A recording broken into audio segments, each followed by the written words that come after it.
Monsieur le maire, me voici classé comme monument historique à Honfleur grâce au Japon.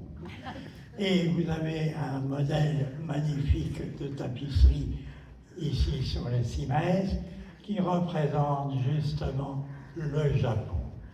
Parce que j'ai toujours été passionné par toutes les œuvres japonaises que j'ai découvertes au lieu et non pas du Japon où je n'ai jamais pu visiter, je n'ai jamais pu séjourner au Japon.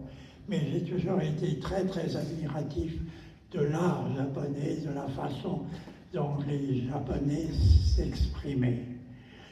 Et je peux aujourd'hui vous annoncer quelque chose d'assez étonnant que j'ai appris il y a peu de temps, c'est que l'art japonais est maintenant traduit en tapisserie, car vous avez une équipe d'artistes japonais qui, au départ des mangas, sont en train de faire tisser des tapisseries à Aubusson avec donc des artistes japonais.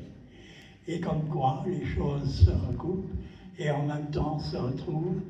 Il y a là la poésie, c'est vrai. Il y a aussi l'amour d'un endroit, l'affection profonde que m'a apporté Honfleur à travers l'idée que Honfleur, avant moi, a vu des centaines, des milliers d'artistes défiler à Honfleur. Les plus grands, les plus célèbres ont séjourné à Honfleur.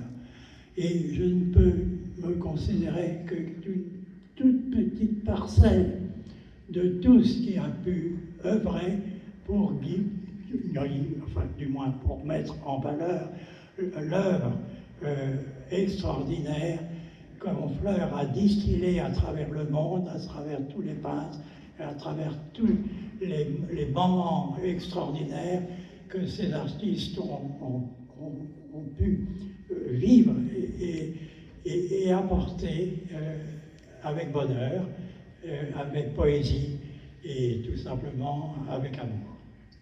Je voulais aussi dire à Monsieur le maire que j'ai trouvé ce qu'il a écrit sur moi extrêmement gentil, j'allais dire presque affectueux. Et je suis heureux quand même de ne pas accepter tout de suite l'idée que je sois sacralisé à ce point-là. Voilà.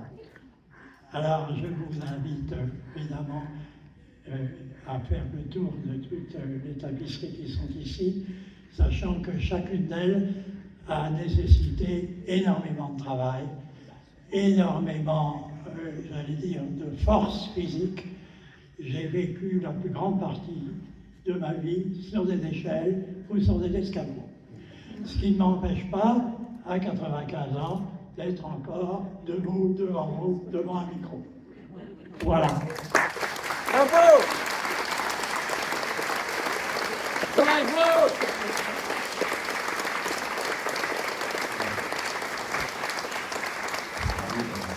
Merci.